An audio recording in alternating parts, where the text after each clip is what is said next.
Welcome back. So let us solve one new pattern. Hope you're able to see this pattern that we have on screen. Now let us solve this.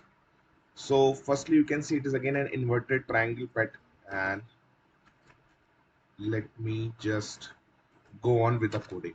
So like in the previous pattern, I'm just hard coding the number of rows as of now. Row is equals to 5. Now you can see that it is an inverted. The first row has 5 entries, then 4, then 3, then 2, then 1. So again, I will go with the reverse loop with I, and I help us in the row formation, means I take care of the number of rows, that how many rows would be there. Okay, so this is my I loop. So my rows is sorted.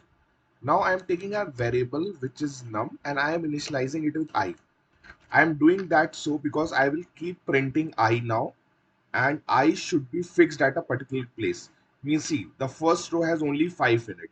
So when I becomes 5 in the first go and num is equals to I, means num is now became 5. So I will just do a comment here that num is equals to 5 for first I iteration. Okay. Now let us go with J loop.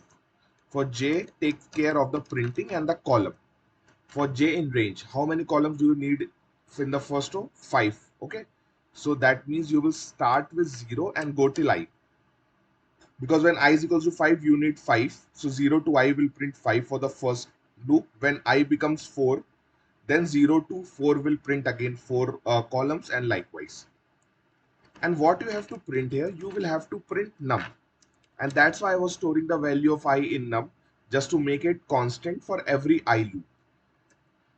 And then end is equals to space, and I will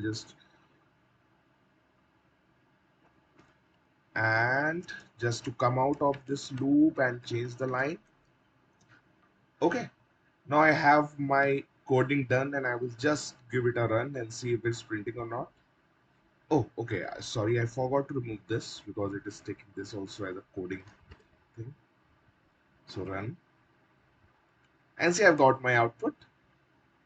So I hope you would understood this pattern. A very simple pattern, just an inverted one. So don't get confused. I'm taking, just keep remember the first loop which I take as I, take care of the number of rows.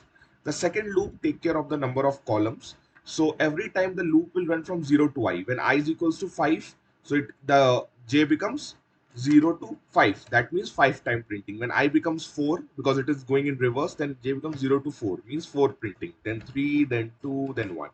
Okay, so I hope you understood the question, and I will be back in my next video with another pattern. Till then, stay tuned and keep practicing.